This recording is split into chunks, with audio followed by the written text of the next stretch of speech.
بظاہر جو قابل نظر آتا ہے پھر گٹ پٹ شروع کر دی تو اس کا مقام اللہ کے پاس کتنا اکرمکم عند اللہ قاتل کے پیمانے سے ہے. دیکھنا یہ ہے کہ اس نے وہ خدا کا درد، خدا کا خوف، خدا کی خشیت، خدا کے احکامات کی پابندی، اللہ کی محبت کس میں ہے. قرآن نے ڈنکی کی چوٹ کا کہ قل کہہ دیجیے رسول اللہ صلی اللہ علیہ وسلم وبا کے دہل ان کنتم تحبون اللہ، اگر واقعی تم اللہ سے محبت کرتے ہو فاتبعونی، میری اتباع کرو. نبی کی سنت کی اتباع ہی دلیل ہے اللہ کی محبت. اگر کوئی نبی کی سنت کی اتباع نہیں کرتا وہ اللہ سے محبت کا دعویٰ نہیں کرتا، جھوٹا ہے. کیوں نہیں اتباع کرتا؟ اب اتباع میں ہزاروں چیزیں پورا قرآن آ جاتا ہے. بعض لوگ نمازیں پڑھ کے کرتے یہ بھی غلط بات ہے، بعض لوگ روزے رکھ کے کرتے یہ بھی غلط بات ہے. اتباع پوری ہے الحمدللہ سے لے کر بدناس تک. بعض لوگ نمازیں پڑھتے ہیں لیکن دوسرے حقوق و رواج کے معاملے میں انتہائی کرتے ہوتے ہیں. پڑوسی بھوکا مر رہا ہوتا ہے، دوسروں کے حقوق اثر کرنے ہوتے ہیں، بلیک مارکیٹنگ کر رہے، سب کر رہے، مسجدیں کھڑی کر رہے ہیں، وہ بھی غلط. اللہ کے پاس ایسے دھوکہ پٹی نہیں چلتی. وہ انسان کے قلب میں دیکھو نا کیسے کیسے حالات سے خود اندازہ ہوتا ہے. آج کل حالات ایسے بنا دی ہیں کہ انسان کی صحت کے لیے حیرت انگیز ایک مجرمانہ کیفیت پیدا کر دی حالات میں. ابھی عاصم نواز کا جو انتقال ہوا ہے، پتہ ہے آپ کو کیا کیا؟ 9 گھنٹے تک پوری ٹیم انتہائی اعلیٰ قسم کی لگی رہی. تو اس میں تفصیلات آئی ہیں کہ نفس کو کھول کے، کیونکہ 2 وریدیں بند ہو گئی تھی ان کے دل کی، کہ نفس کو کھول کے اس کے اندر سے وہ ایک پتہ نہیں کیا چکر، وہ قلب تک ایک پھگا بیلون جس کو کہتے ہیں وہ بھیجا گیا. پھر اس میں ہوا بھری گئی، اس نے پمپنگ کی تو اس سے کچھ دیر تک وہ زندہ رہے. چاہتے وہ کتنے ایجادات ہیں.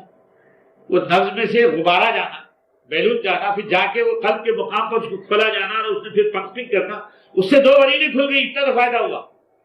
لیکن دوسرا جو اور مسئلہ تھا زبردست جو اٹیک تھا اس کو دبا سکے. جسمانی صحت کے لیے اتنے انتظامات ایک انسان کر سکتا ہے، تو انسان کی ربوبیت کے لیے، انسان کو اعلیٰ مقامات پر پہنچانے کے لیے اللہ نے کیا کیا انتظامات نہیں کیے. اب یہ سیدھے طریقے سے مان لے تو ٹھیک، نہیں مانتا تو گزرگاہوں سے اسے گزرنا پڑتا ہے. ایک سمندر سے چلنے والا کوئی قطرہ اگر یہ سمجھے کہ میں سمندر میں دوبارہ نہیں آؤں گا تو اس کی نادانی ہے، وہ بیوقوفی ہے. اسے یہ معلوم ہونا چاہیے کہ وہ وقتیہ طور پر الگ کیا گیا ہے کسی حالت نشر میں، لیکن اس کا حشر سمندر میں ہوگا. وہ چاہے کسی ایک ڈبرے میں ٹھہر جائے، گڑھے میں ٹھہر جائے تو سورج کی شعائیں پڑیں گی، وہاں سے اس کی بھاپ بنے گی، اڑے گا، دھکے کھا کر پھر بادلوں میں پہنچے گا، پھر پہاڑوں سے ٹکرائے گا، پھر بارش بنے گا، پھر گرے گا، پھر جائے گا وہیں الی ربک المنتہی. تو مقرر پہلے ہی اٹھ جاؤ. کوئی انسانیت کا کوئی ایسا شخص نہیں ہے انسانیت میں، انسانوں میں، کہ جو یہ دعویٰ کر سکے کہ وہ خدا کی طرف نہیں جائے، دھکے دے گرے جائے. اب پھر اسی کو جنم تھیوری جو ہندوؤں کے یہاں بہت مقبول ہے، مسلمانوں کے یہاں والبعث بعد الموت کے تحت اس کی ایک بات آئی ہے، وہ آتی ہے کہ چھٹکارا نہیں ہے. پوری زندگی میں دیکھیے آپ، کوئی درخت ہے، کوئی پھل ہے، کوئی اپنی ارتقائی برزخوں سے گزر کر چلا جا رہا ہے اللہ کی طرف.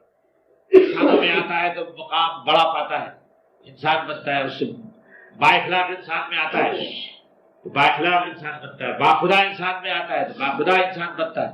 یہی کا 2 خرمن پڑے ہوئے ہیں، 2 پھل پڑے ہوئے کے لیے، ایک اللہ والا کھا لیتا ہے، اندر جا کر اس کی توانائی بنے گا. ایک گھنٹا کھا لیتا ہے دوسرا پر. یہ مقدرات.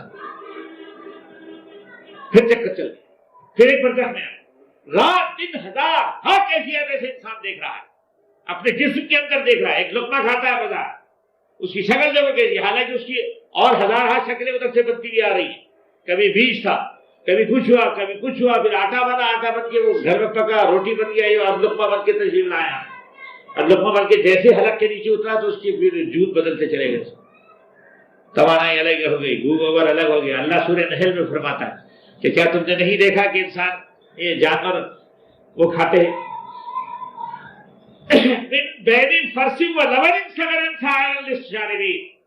اب گو گوبر کے درمیان سے دودھ نکالتے ہیں اور وہ پینے والوں کے لیے ایسا نکھر کر دودھ بن کے آتا ہے. حالانکہ وہی سبزی ہے، وہی گھاس ہے، وہی گھاس ہے جو کھا رہا بکری کھا رہی ہے، بھینس کھا رہی ہے، گائے کھا رہی ہے، لیکن اندر جانے کے بعد آپ دیکھیے خون الگ بن گیا جو اس کے جینے کے لیے ضروری تھا، اس میں سے آکسیجن الگ نکل گئی جو اس کے سانس لینے میں کام آنی تھی، گوبر الگ نکل گیا جو اس کو ضرورت نہیں تھی، پیشاب بن کے الگ نکل گیا جو ضرورت نہیں تھی، اور نتھر کے دودھ آ رہا ہے کس کے لیے؟ تو انسان پی رہے ہیں، اس کے بچے پی رہے ہیں، جانتا ہے کیا ہے وہ ایک چھوٹے سے اتنے سے کالبود میں اتنے تماشے دیکھ رہے ہیں آپ، اتنی سی چیز میں اتنے تماشے دیکھ رہے ہیں آپ، اس پاک کائنات میں کیا کیا نہیں ہو رہا، کون یہ علم حاصل کرے گا؟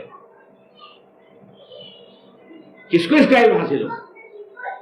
تو کوئی چیز حسبتم انا خلقناکم عبثا، کوئی ایسی چیز نہیں ہے جو ہم نے عبث پیدا کی ہے، وہ ایک خاص لائن میں جس کو کہتے ہیں اہدنا الصراط المستقیم، وہ جا رہی ہے اپنے اور اسی مرکز کی طرف جائے گی جس مرکز کی طرف اسے جانا ہے۔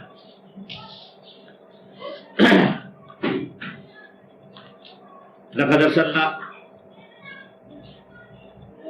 لكي لا تعصوا على ما فاتكم ولا تفرحوا بما آتاكم واللہ لا يحب كل مختال فخور، اللہ شیخی بات کو پسند نہیں کرتا، یعنی یہ علم جو ہم تمہیں دے رہے ہیں کہ تمہاری تقدیریں پہلے سے مرتب ہیں اور تم اس طرح آگے بڑھ رہے ہو، اور اس لیے ہم نے یہ سب کچھ نظام قائم کیا ہے کہ تم کو جو دیا گیا اس میں تم اکڑو نہ، جو نہیں دیا گیا اس میں تعصب نہ کرو، یہ ساری چیزیں جو ہم نے رکھی۔ اب جو لوگ اس کو نہیں سمجھتے تو اللہ کیا کہتا ہے کہ ایسے شیخی بازوں کو پسند ہی نہیں کرتے، ان کا حشر ان کے ساتھ ہوگا۔ الذین یبخلون ویأمرون الناس بالبخل، یہ لوگ بخیل ہیں۔ کوئی ایک آدمی علم حاصل نہیں کرنا چاہتا ہو تو اس کو آپ کہیں گے بھکڑ ہے، لیکن جس کو علم ہے پھر دینا نہیں چاہتا تو بخیل نہیں، جس کو پیسہ ہے وہ خرچ نہیں کرنا چاہتا، توانائی ہے خرچ نہیں کرنا چاہتا، اللہ کو کلام ہے وہ اللہ کو نہیں دینا چاہتا۔ جیسے مولانا روم نے فرمایا کہ یہ جو دنیا کے لوگ ہیں وہ کیا کرتے ہیں؟ یہ بڑبڑ کرتے ہیں ہر وقت، اہل دنیا کافران مطلقاً، روز و شب در زق و در بق، ہر روز کیا زقبق اور بق میں گرفتار، اس لیے کہ انہوں نے حقائق کو چھوڑ دیا۔ الذین یبخلون ویأمرون الناس بالبخل ومن یتول فإن اللہ هو الغنی الحمید، جو اللہ سے روگردانی اختیار کرے گا اللہ کے حقائق سے تو اللہ تو بے نیاز ہے اور وہ بہت ہی قابل حمد ہے، اس کو غرض نہیں ہے کہ انسان سمجھے یا نہ سمجھے۔ ایک کارخانے میں آپ دیکھیں گے وہ ایک معمولی کبھار جو ہے چکا چلاتا ہے، مٹی رہتی ہے، اتنا سے مٹی کا پیڑ ہے، اب صرف اس کی ہاتھ کی جنبش سے سرائی بن رہی ہے، ہاتھ کی جنبش سے گلاس بن رہا ہے، ہاتھ کی جنبش سے گھڑا بن رہا ہے، جو مٹی فاضل ہو گئی یا کوئی ٹیڑھا ویڑا بن گیا اٹھا کے اسے پھر مٹی میں ملا دیتا ہوں، اسی پھر شروع کرتا بنتے بنتے پھر اس میں کچھ بگاڑ پیدا اسی مٹی میں ملا کے پھر بنانا شروع کر دیا۔ تو حسا فرماتے تھے کیا بات، اللہ کمہار سے بھی گیا گزرا کہ نعوذ باللہ، ایک کمہار کا مٹی بگڑ جاتی ہے اس کو گولا کر کے پھر بنا دیتا، اللہ کو کیا اس میں کوئی مشکل جاتی؟ ایک بندہ بگڑ رہا ہے، یہ ہو رہا ہے، کچھ ہو رہا ہے، فلاں کو سیدھا کرنے یا صحیح کرنے کو اس کو کوئی اللہ کی ترکیب نہیں معلوم، شاید اتنا گیا گزرا ہے اللہ، تمہارے کو اللہ اتنی عقل دے دیا۔ یہ انسان نے سمجھنا چاہیے، حالانکہ اللہ کی عقل تو اپنی جگہ ہے، وہ تو خود انہیں پیدا کرنے والا ہے، لیکن سمجھانے کے لیے یہ لعلکم تعقلون لعلکم تعقلون لعلکم تعقلون، آپ نے قرآن کو کھول کھول کر بیان کیا ہے لعلکم تعقلون،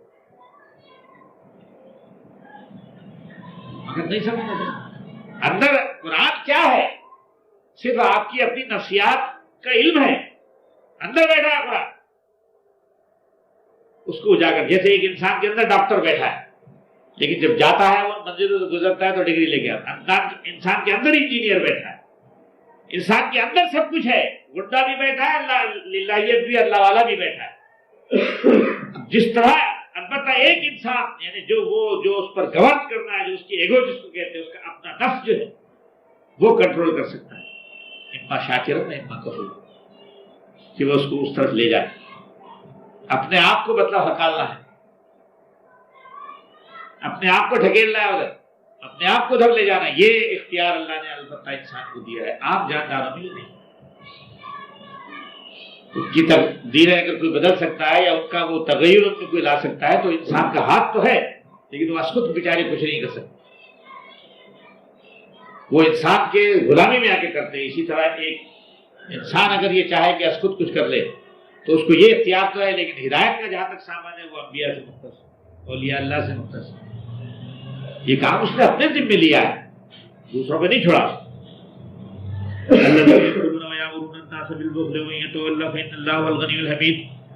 لقد ارسلنا رسولنا بالبینات، ہم نے بہت صاف صاف اور کھول کھول کے ہم نے اس رسولوں کو بیان کرنے کے لیے حقائق۔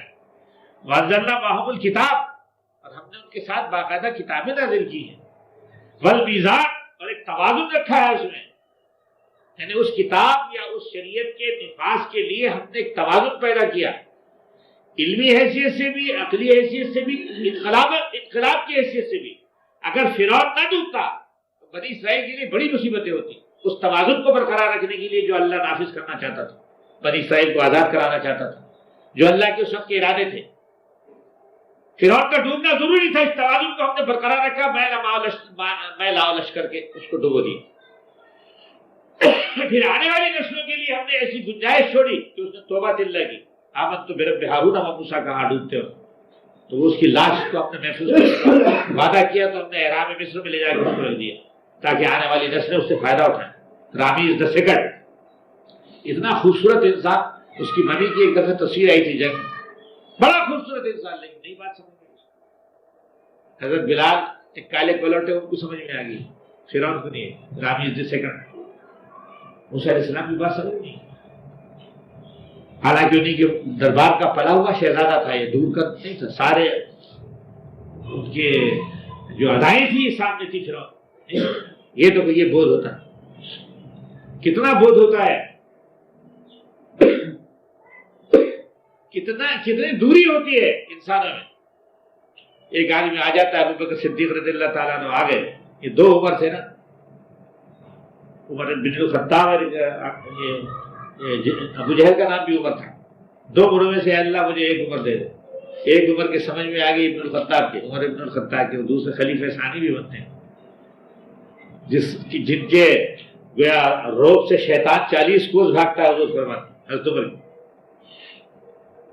اور ایک وہ ابو جہل تھا جو شیطانیت میں مر گئے، کہا کہ میری گردن کاٹنا تو ذرا نہیں سے کاٹنا، اس کو ایسا رکھنا میدان جنگ میں کہ لوگ سمجھے کہ میں محمد کے مخالفین کے سرداروں میں سے سردار تھا۔ یہ دو عمر تھے عرب میں، ایک کو سمجھ میں آ گیا نبی کے ساتھ، ایک کو کتنی دوری ہوتی ہے انسان کی سمجھ میں۔ ہزار حال نفوں کا دلائل کے باوجود، جس کو صادق اور امین بول رہے تھے، جس کے ساتھیوں کو دیکھا کہ اتنی قربانی کرنے والے ہیں، شعبہ تعلیم میں چوڑے بھول بھول کے کھانے والے لوگ ہیں، ایسے لوگ، یہ معراج ہے۔ اصل معراج تو یہی ہے نا، انسان جو گزر رہا ہے، لوگ معراج کے قصے تو پڑھتے ہیں لیکن یہ نہیں سوچتے کہ معراج کی عملت کرائی، کیسے کیسے، کیا ہر ذرہ تڑپ کر کعبہ بنے، یہ شان و سجدہ ریزی کی، ہر ذرے کو کعبہ بنا دیا نبی کے ساتھ۔ ایک ایک وجود جو تھا وہ لکھوں کا کروڑوں میں بھری تھا۔ یہ کمال ہے کہ اللہ والے کیسے انسان ڈھالتا ہے۔ وہ دیکھو نا، ایک ذرا سا اتنا سا کاغذ ہے، اتنا سا کاغذ، حکومت پاکستان کے اس میں جاتا ہے کارخانے میں، یا اس میں وہاں سے ٹھپا لگ جاتا ہے، اس کو 12 روپے کا ٹکٹ ہو گیا کہتے 15 کا، اتنا سا ہے کاغذ، اس پہ ایک مہر پڑ گئی، اس کی وہ جو جہاں یہ کرنسی بنتی، تو 1000 کا ڈالر ہو گیا، 2000 کا ڈالر ہو گیا، 500 کا، 100 کا ڈالر ہو گیا، اتنا سا کاغذ 2 پیسے کا۔ تو ایک اللہ والے پر، جس پر اللہ کی مہر لگی ہو، قلوب المؤمنین عرش اللہ، جس نے اپنے آپ کو تجا ہو، اس کی کتنی قیمت ہے۔ ایک نور کو بچانے کے لیے ڈبا دیا اللہ نے، ڈبا دو سب کو، فرشتوں کا سب کو ڈبا دو، ایک کو باقی، ایک لوط علیہ السلام کے لیے بیوی تک کو ڈبا دی، ختم کر دیا، اس تباہی میں آ گئی۔ ایک نور کو بچانے کے لیے اللہ نے کیا، ایک موسیٰ کو بچانے کے لیے اللہ نے۔ تو آج کیوں مسلمان اتنا ہو گیا ہے کہ ڈر رہا ہے کلنٹن یہ کر دے گا اور بش یہ کر دے گا اور فلانے، اندر نہیں دیکھتے کہ اندر وہ خلا آ گیا، ایک انسان کے اندر گڑبڑ ہو جائے، سفرہ زیادہ ہو جائے تو اس کو زمین اوپر نظر آتی، چھت نیچے نظر آتی، حتیٰ کہ چل نہیں سکتا، گر جاتا۔ اندر گڑبڑ ہے، وہ سمجھ رہا ہے وہ باہر ہوگی گڑبڑ، باہر کوئی گڑبڑ نہیں ہے، اندر گڑبڑ ہوگی، سفرا ہو گیا تب دیواریں پکڑ کے چل رہا ہے، کسی کو سہارا دے کے چل رہا ہے، کیونکہ اس کو پتا چل رہا کہ جیسے چھت جو ہے نیچے آ گئی ہے، زمین اوپر آ گئی، ایک تماشا، حالانکہ وہ خود اندر سفرا ہو گیا۔ تو انسان کو اندر بیماری پیدا ہوتی، نہیں سمجھتا، اور پھر گھبرا رہا، حالات ایسے کر دیں گے، یہ کر دیں گے، وہ کیا کر دیں گے۔ ایک اللہ والا جیل میں بیٹھ کر کہتا ہے انگریز کو کہ قبول کر لو اسلام، ورنہ یاد رکھو نہ سماٹرا رہا، نہ فلانا رہا، نہ دکھائے، سارے کے سارے یہ مقبوضات تم سے چھینتے چلے جائیں۔ اور آج کیا حال ہے، یہ مادی ترقیات اپنی جگہ ہیں تھوڑی بہت، لیکن اندر جا کر دیکھو ایڈس کی بیماریاں جو پھیلی ہوئی اور دوسری تمام بیماریاں، کیا کرپشن، اولاد قبضے میں نے، اپنے صحائف جو لے کر بیٹھے ہیں مذہبی، ان کے خلاف سارا عمل پوری قوم کر رہی ہے، منع نہیں کر سکتی۔ ابھی کلنٹن آیا، اس کو وہ پاپ سنگروں کے ساتھ ناچنا پڑا، کیونکہ اب کرسی ملتی نہیں جب تک ان کے ساتھ ناچے نہیں۔ کرسی کیسے مل رہا؟ طوائفوں کے ساتھ جا کے ناچے، بڑی بڑی طوائفوں کو بولا بنائے، ان سے جناب گانے گوائے، کلبوں میں گئے وہاں ناچے، اتنا سب کرے تو اتنا ملتا۔ اور اللہ کی گود میں بیٹھنا ہے، اللہ کے ساتھ عرش پر اگر بیٹھنا ہے اور اللہ کے قریب اگر کھڑے ہونا ہے تو اس کے لیے کیا نہیں کرنا پڑے گا انسان۔ یہ بیچارے اپنا دین ایمان بھی داؤ پہ لگا کر ہی حاصل کرتے، اب پھر بھی ہاتھ کو کیا مچھی پھر بھی ہاتھ سے نکل جاتی، بش صاحب کے نکل گئی نا، 12 سال تک ریپبلکن اقتدار پہ رہی، اب ڈیموکریٹک کے ہاتھ میں آ گئی حکومت، وہ بھی ایک چھوکرا 46 سال کا لے لیا، کیا رہا ابھی تو دامن ہو، اور آگے کیا تقدیریں بننے والی وہ ایک الگ بات، جیسے کہ ناسٹریڈمس وغیرہ اور دوسروں نے کہا، خود جین ڈکسن نے کہا ہے کہ امریکہ بالکل ختم ہو جائے کیونکہ اس سے محبت غائب ہو جائے گی۔ کب کہا تھا اس نے؟ 10-15 سال پہلے۔ آج دیکھیے امریکہ کی سرزمین میں کہیں محبت ہے انسانوں سے؟ تو یہ ہے انسان اتنا غافل ہوتا ہے اور اپنی پوری قوم کو تباہی میں ڈال دیتا ہے، قوم کے اپنے مقدرات بھی ہوتے ہیں، ان کا ساتھ دیتے ہیں تو اسی میں جاتے ہیں۔ تو اللہ نے فرمایا لقد ارسلنا رسلنا بالبینات وانزلنا معهم الکتاب کے ساتھ شریعت نافذ کی، والمیزان، اور پھر ہم نے اس کا ایک توازن برقرار رکھا، لیقوم الناس بالقسط، تاکہ انسانوں کو اعتدال پر قائم رکھیں، وانزلنا الحدید، اور ہم نے یہ لوہا نازل کیا کہ لفظ آ رہے ہیں وانزلنا الحدید، نزول قرآن کی نظر میں کیا ہے؟ یہ تو مٹی میں سے پیدا ہو رہا ہے نا بھائی لوہا، مختلف جونے بدل گئے، جیسے پتھر مٹی کی شکل ہی تو ہے نا جو پتھر بن جاتی، ساری دھاتیں، حتیٰ کہ خود انسان کا وجود، وَلَقَدْ خَلَقْنَا الْإِنسَانَ مِن تُرَابٍ، مٹی سے پیدا کیا، اب سمجھنا نا مٹی سے کیسے پیدا کیا، اور جب پیدا کر دیا تو اس کے بعد پھر اسے وَنَفَخْنَا فِيهِ مِن رُوحِنَا، تو پھر ہم نے ایک دوسرا نظام چلایا اس کے اندر، روح کا سامان، سب مٹی سے پیدا۔ وَأَنزَلْنَا الْحَدِيدَ، ہم نے اس کو نازل کیا تو اوپر سے آ رہا ہے، نیچے سے پیدا ہو رہا ہے۔ جھگڑا یہ ہو رہا ہے کہ عیسیٰ اوپر گئے کہ نیچے، ہم عیسیٰ علیہ السلام کو نازل کریں گے تو کیا مسئلہ بنے گا، اور نازل تو ہو جائیں گے، دمشق کے مینار پہ آ کے رک جائیں گے، وہاں سیڑھی لگے گی، سیڑھی رکھ کے نیچے اتریں گے، ارے اتنی دور سے چل کر آیا ہے دمشق کے مینار پر تو آ گئے، اب یہاں سے دمشق کے مینار پر سیڑھی لگی، اتریں گے، وہاں سے نہیں آ سکتے۔ اب حالانکہ بڑے بڑے چھلانگ لگا رہے تھے کمانڈر آج کل، مگر عیسیٰ علیہ السلام کو اتنی ٹریننگ فرشتے دیے تو ہوگا نا۔ یہ سارے ایک تماشا بنا کے رکھا نبی کی قسم کے تعلق سے، جگت گرو کے تعلق سے، پیراکلیٹ کے تعلق سے، حالانکہ پیراکلیٹ کا ترجمہ کرنے کے لیے اتنی مصیبت گئی ہے کہ 50 معنی اس کے لیے، اور یہ بھی معنی لیے ہیں کہ وہ سب سے زیادہ تعریف کیا جانے والا ہے، وہی مقام محمود کی بات، احمد کی بات، مگر ماننا نہیں ہے نا،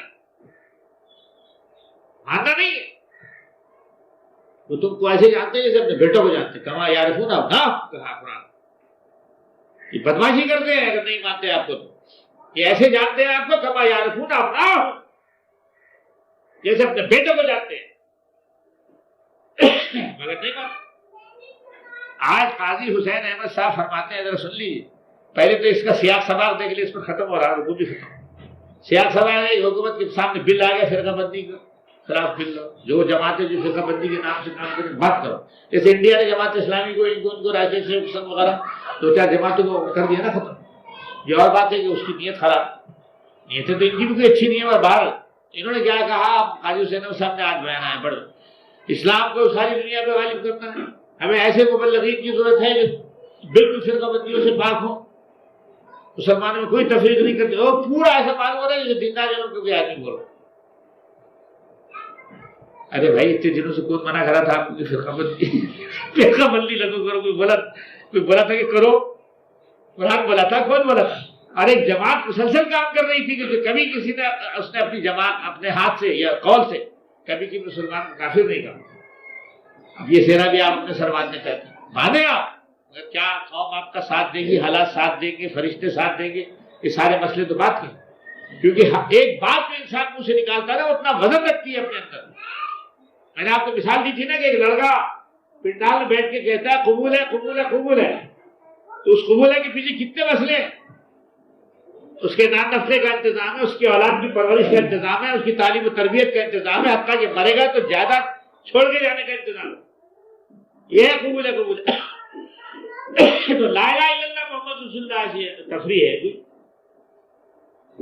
اس کی کوئی وزن نہیں ہے، اس کوئی اس کا مقام نہیں، کوئی اس کی ذمہ داری نہیں. کیسے نہیں؟ وہ ذمہ داری اللہ خود بندوں سے لیتا ہے، ان کے کاندھوں پہ رکھتا ہے. جیسے آپ ایک بیل کو دیکھتے ہیں کہ وہ اتنا بڑا ہے، حالانکہ ارے انسان کے وزن کے بیل کے وزن کو دیکھو آپ، مگر دیکھو اتنا سا چھوٹا سا آدمی بیٹھ کے ایک چھوٹا سا ہنٹر لیا ہوا ہے، گاڑی میں باندھ کے اس کو جوت کے چلا رہا ہے، چلے ہاتھی پہ بیٹھے ہیں، اتنے سے 3 فٹ 4 فٹ کے بچے ہیں ہاتھی پہ بیٹھے اور سلامی دے رہا، سلامی دے رہا. حالانکہ ایک سون کرے نا 10-12 کو مرو گے پھر، مگر نہیں. یہ ہے روحانیات کا نظام. جب اللہ علم دیتا ہے، علم آدم الاسماء اللہ، تو کائنات کے فرشتوں کو سجدہ کرنا پڑتا ہے. تو وہ جو اللہ والا آتا ہے اس تمام علوم سے لیس ہو کر آتا ہے، علوم کے ہتھیاروں سے ہر بات کا علم ہوتا ہے اس کو. آج دنیا اقتصادیات کے لیے مر رہی ہے، کیا سوچ سکتی ہے کہ دنیا کے ایک شخص ایسا پیدا ہوا جس نے اعلان کیا کہ انجمن کے گیٹ کے اندر جو داخل ہوگا اور یہ سوچے گا کہ اللہ کھلاتا کہاں سے، تو اس سے بڑا مشرک میرے سامنے کوئی نہیں. اللہ کھلاتا ہے تو اللہ کا کام کرو. لوگ آگے بڑے بڑے پڑھے لکھے لوگ آگے، ڈگری والے آگے، نہیں سمجھ میں آ رہا تھا وہ آگے، آپ دیکھا ہوں نے واقعی اللہ نے کھلایا پلایا، صحت مند بھی رکھا، بچے بھی پیدا ہوئے، سب کچھ ہے، ان میں ایک نور بھی داخل، سب کام ہو رہا ہے. آج آصف نواز مر گئے تو 15 دن پہلے حضرت صاحب کی کتاب ان کے سامنے پہنچ گئی. آج کوئی پاکستان کا ایسا بڑا آدمی نہیں جس کے ٹیبل پر وہ کتاب اس بزرگ کی نہیں رکھی ہوئی، جس نے 40 برس کی عمر میں زندگی وقف کر کے اپنے، ویسے تو پوری زندگی وقف تھی ان کی، پہلے کی زندگی بھی جو کمایا تھا وضاحت دنیا دار میں وہ بھی پورا دین کے لیے لٹا دیا تھا. آج لاکھوں انسان پیدا ہو گئے جو اس کا نام لے رہے ہیں، کشا کشا آتے ہیں. اس تمام ابھی پاشو بھائی آئے تو بتا رہے تھے کہ اس مار کے زمانے میں جب مسلمانوں پہ مار پڑ رہی ہے تو اس میں شریک ہوئے لوگ ہندوستان کے مختلف جگہوں سے، دکن کے مختلف جگہوں سے لوگ آ کے اس میں شریک. کیا ہے یہ خدا کا ایک دکھتا ہوا برہان المبین جسے کہتے ہیں، کھلی ہوئی دلیل ہے کہ ایک انسان ایسے. اچھا پھر کوئی تنخواہ نہیں باندھی انہوں نے اور کھینچ لیا الٹا لوگوں سے. یعنی یہ بزرگوں کا کمال دیکھو کہ یہ بجائے دینے کے اور لیتے ہیں، پھر لوگ ان کو نہیں چھوڑتے. یہ تو تماشا. نصا فرماتے تھے اللہ کے دینے کا انداز دوسرا ہے. گورنمنٹ سے کام لیتی ہے، چھٹی دے دیتی ہے پوری، ریٹائرمنٹ کے بعد تو آدھی تنخواہ دیتی، بلکہ آدھی سے بھی کم. اور اللہ کا پہلے سب لے لیتا ہے، سب کچھ چھین لیتا ہے، اس کے بعد جب ریٹائر کرتا ہے یا آخری عمر کا دور آتا ہے تو اتنا دیتا ہے، اتنا مضاف دیتا ہے اللہ والے. آج قادری بن کے یا چشتی بن کے یا کیسے کیسے سجادے، موٹے موٹے پیٹ پھلائے جناب، گورے گمٹے سب کھا رہے ہیں اولیاء اللہ کے نام. وہ اولیاء اللہ آپ پاک پٹن میں جا کے دیکھیے، اپنے بابا فرید شکرگنج رحمۃ اللہ علیہ کے متعلق مشہور ہے کہ بھوک لگتی تھی تو لکڑی کی روٹی لے کے ایسے منہ میں رکھ لیتے تھے اپنے نفس کو مطمئن کرنے کے لیے. وہ لکڑی کی روٹی محفوظ کی گئی ہے. آپ جائیں پاک پٹن تو وہاں وہ اس کی زیارت کراتے ہیں اس روٹی کی، اور اس روٹی سے اپنی روٹی کماتے ہیں. کی بات یہ لائن لگی ہوئی تھی 25-50 آدمی کی، میں بھی چلا گیا. اب میرے اتنے بڑے بڑے بال تھے. اتنے بڑے بڑے پاس یا ورشت میں ہمارے پاس کھانا نہیں تھا، ہم پیسے سے کس کو دیتے؟ لائن میں لگ گئے، دیکھے روٹی تو وہ ایک موٹا کالا بھجنگ بالکل، وہ روٹی لیے ہوئے سب سے لے رہا، کوئی 5 روپے، کوئی 10 روپے، کوئی 20 روپے، جیسے جیسے جس کی اوقات۔ میرے پاس میں بھی آیا لائن میں، تو میں نے اس روٹی کو ایسا ہاتھ رکھ کے ایسا چوما اور بس آگے بڑھنے لگا، تو اس نے میرا ہاتھ پکڑ کے ذرا سا پوچھا کہ آپ کچھ نظر دیں گے؟ میں بولا یہ بابا کی یہ روٹی وہ ہے جس نے روٹی سے چھڑایا آپ کو، تو روٹی کماتا ہے؟ میں برس پڑا۔ اب میں جیسے آگے بڑھا تو لوگوں نے دینا بند کر دیا، وہ اتنا جملہ کافی تھا ان کو ڈوز، انہوں نے بھی بند کر دیا سر، حالانکہ انہوں نے دینا چاہیے تھا۔ میں ایک متوکل فقیر تھا اور میں نے استطاعت سے بات کی کہ بابا نے جس روٹی کو اللہ کی یاد میں اس لیے چبایا کہ وہ روٹی نہیں تھی اصل کھانے کی، تو اس روٹی کی بات، تو اس روٹی سے وہ روٹی پیدا کر رہا جو تیرے کو خوب موٹا بنا، شرم نہیں آتی تجھے؟ پھر میرے سے مانگتا تو یہ کہہ کہ میں جیسے ہی آگے گیا تو پیچھے کے لوگوں نے دینا بنا، چلو چھپ۔ کہنے کا مطلب یہ ہے کہ لوگ اللہ کو اس لیے پوچھتے ہیں کہ بیٹا دے گا، کھانے کو دے گا، ارے اس واسطے رہ گیا اللہ، وہ تو بغیر بولے تم کو دیا تھا رے، تم ماں کے پیٹ میں تھے تو اس کی چھاتیوں میں دودھ اس نے اتار دیا، باہر آنے سے پہلے یہ آگ پانی ہوا مٹی کا نظام اتنا تمہارے پاس، یہ اس جنت کو دے دیا تمہارے پاس، تم نے اس کو تو خود دوزخ بنایا ہوا۔ حیرت ہوگی آپ کو، اس بات پہ ختم کریں۔ منظور قادر جو آج 10-12 سال پہلے گزر چکے ہیں کہ وزیر خارجہ تھے، انہوں نے ایک بات کہی تھی کہ دنیا میں اس وقت 5 کھرب ڈالر کا اسلحہ روز پیدا ہو رہا ہے، 5 کھرب ڈالر کا، اور دنیا سے غربت و افلاس ختم کرنے کے لیے صرف 50 ارب کی، کھرب نہیں 50 ارب ڈالر کی ضرورت ہے۔ اگر کسی ادارے کو ایسے دے دیا جائے جو نیوٹرل قسم کا ہو اور وہ خدمت کرے تو دنیا سے افلاس ختم ہو سکتا۔ یہ منظور قادر کیسے، اور کہا کہ 1/10 of the total amount، 1/10 جو اس پر خرچ ہو رہا ہے ان فضولیات، اس کے لوگوں کی ہلاکتوں کے سامنے، اس سے 1/10 کافی ہے دنیا سے غربت و افلاس ختم۔ کسی ملک میں آپ چلے جائیے، ایک دفعہ بھارت کے وزارت زراعت کا ایک بہت بڑا عہدیدار تھا، غالباً وزیر ہی تھا، اس کا اسٹیٹمنٹ آیا تھا کہ اکیلا بھارت دنیا کو کھلا سکتا ہے، اکیلا بھارت دنیا کو روٹی کھلا سکتا۔ مسئلہ صرف یہ ہے کہ ہمارے پاس یہ دفاع کا سامان، ہمارے پاس وہ ان پڑت زمینوں کے کو کام میں لانے کا سامان، لوگ اس طرف رجوع نہیں ہوتے، اس طرف نہیں آنا چاہتے، ان کو دوسری چیزیں چاہیے، وہ سامان مہیا نہیں ہو رہا۔ اتنی زمین ہے۔ اس پنجاب کے متعلق یہ مشہور تھا تقسیم سے پہلے کہ پورے ہندوستان کو فیڈنگ پروونس کہتے تھے۔ آج لائل پور میں چلے جائیے تو آٹے کے لیے لائنیں لگی رہتی ہیں 2-2 سال۔ یہ ہے ان ہوشیاروں کی کارکردگی، ان دانشوروں کی کارکردگی یہ ہے کہ لائل پور جو کہ پنجاب پورا فیڈنگ پروونس تھا پورے بر صغیر کا، اس میں آٹے کے لیے 200 کی لائنیں لگی ہیں۔ ابھی ظاہر ہے تم ایک گولی خرچ کرتے ہو یا ایک گولا پھینکتے ہو یا ایک جہاز بناتے ہو یا ایک بم تیار کرتے ہو یا جو کچھ اس میں لاکھوں ڈالر خرچ ہو رہے، پھر دشمنی باقی، مسائل کا حل تم نہیں کرنا چاہتے، تم اپنے قوت اور طاقت اور دباؤ سے انسانوں کو دبانا چاہتے ہو، وہ نہیں کرتے۔ تو امن کون برباد کر رہا ہے؟ سارے امن کی جتنی بڑی بڑی جماعتیں ہیں اور بڑی بڑی کانفرنس جو ہوتی ہیں ان کے نام پہ، وہ سب جو پکے بدماش ہیں، امن کے دشمن، جس کو قرآن کریم نے سورہ بقرہ میں فرمایا کہ اذا قیل لهم لا تفسدوا فی الارض، جب ان سے کہا جاتا ہے زمین میں فساد نہ کرو، قالوا انما نحن مسلمون، ہم تو اصلاح کے لیے اٹھے۔ بش بھی یہ بولتا ہے، کلنٹن بھی یہ بولتا ہے، سب اصلاح کے لیے اٹھے، کروڑوں ڈالر کے اسلحہ بن رہے ہیں، مار رہے ہیں، مجھے مولی اور گاجر کی طرح کاٹ رہے ہیں، امن